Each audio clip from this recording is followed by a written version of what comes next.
My name is TeawhYB.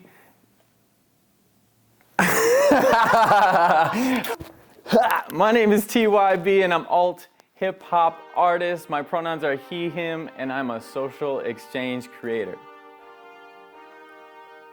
Social exchange creator. Fuck. Okay, last one. My name is TeawhYB, that is TeawhYB, through every action, who has your back, and I'm an alt hip hop artist out here in the Eau Claire area. I would say probably the coolest things that I've done is I've been able to perform at various universities around the state. I've been able to travel outside of the state and perform at big events like the San Diego County Fair, Twin Cities Pride, Fort Wayne Pride, Freak Fest in Madison before it stopped, which is the largest Halloween festival in the Midwest. I was fortunate to get one of my songs placed on a Capital One ad, the song called Backyard Basketball. You know, aside from kind of like all of those like little accolades or whatever, I think the most important thing for me as a gay identifying individual is connecting with people, especially the youth.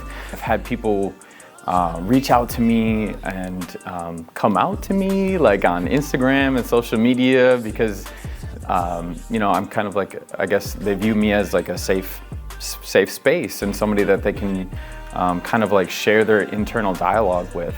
But just the amount of people that have come up to me and said like how I've inspired them, motivated them to do their own business or start their own creative endeavors, that probably means more than anything. When I was growing up, I feel like I had a lot of, well, maybe I still do, but I had a lot of things that I wanted to get off my chest. I wanted to, you know, talk about what I was feeling. So I started writing poetry, and I read this book, The Rose That Grew from Concrete. It's a poem book by Tupac Shakur, and I was obsessed with it. So I started writing my own poetry, and eventually that led to songwriting. And I've always been big into hip hop and rap and stuff like that. So I taught myself how to freestyle rap. And so we'd go to parties and we'd rap battle and we'd get in the car and we'd throw in a beat CD, just drive around for hours like freestyling and stuff.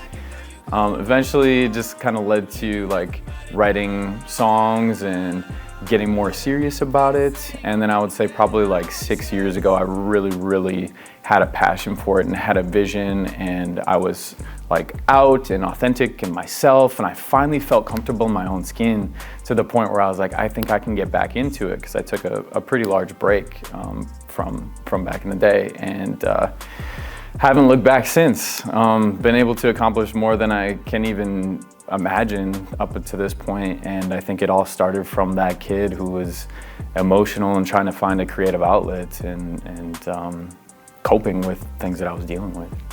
Well, they say that you are most creative before the age of 5.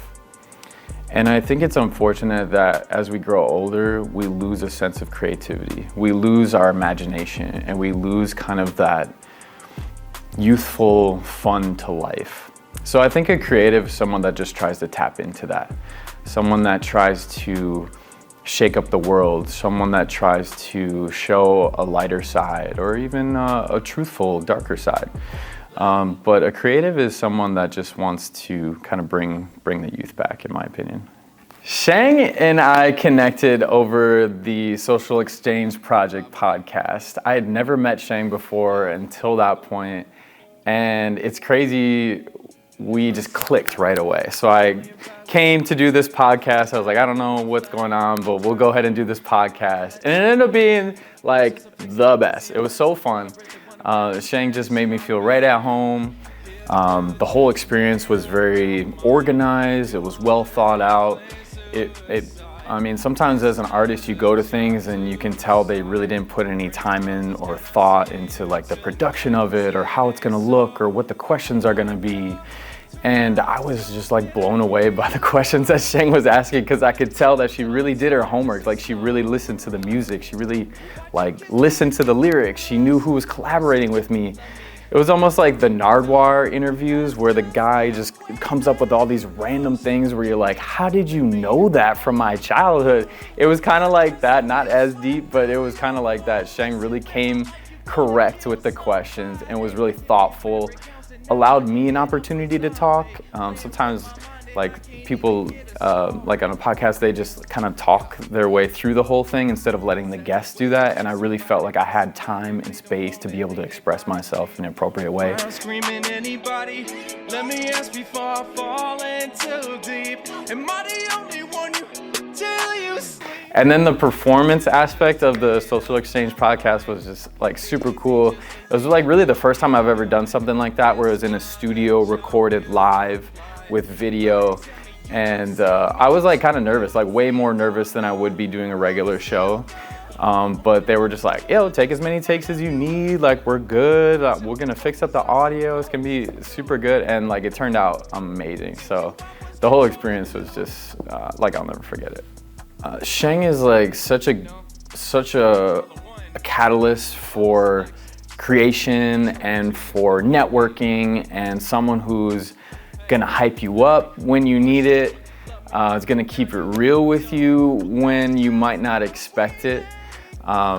So Sheng has definitely kept motivating me and you know, to kind of creating and keep on board and keep the drive that I have. I think when you work with Sheng, you're gonna get a unique experience, something that you maybe not get from somebody else. Sheng's connected me with communities that I never thought I'd be a part of, never thought that I would interact with people from different communities and things like that. She makes me want to be more of an activist as well as a creative. When I see her doing things out in the community, it's kind of like, wow, how can I get involved with that? How can I be a part of what she has going on? So I think when you work with Sheng, you're gonna have to step outside of your comfort zone a little bit. You're gonna have thick skin, but it's all gonna be rewarding in the end. Who is TeawhYB 2023 is still a question mark, I think. But really, I just want to do things that I've never done before. This year, we're focusing on the creative piece. I want to focus less on what accomplishments I can get and what I can do, and I want to really get back to my roots and see like what I enjoy. What kind of music do I want to make? I want to have fun again, creating music and doing the whole process and getting out in the community, sharing that with people, and just doing things that I've never done before. I think more so for me is like, I want to stop making music for other people and I want to start making it for me. And I think I kind of lost my way a little bit on that.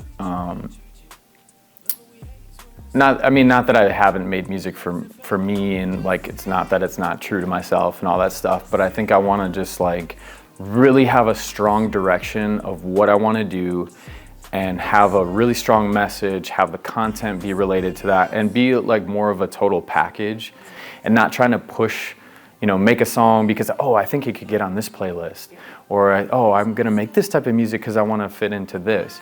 And I think, you know, just like sticking with something that I really enjoy, and if 100 people like it, then great. And I think I'm just gonna be less focused on streams and numbers and this and that. I just really want to like feel good about what I'm doing and know that like it's a total package. People are connecting on a more emotional level, and I think that's where my focus is.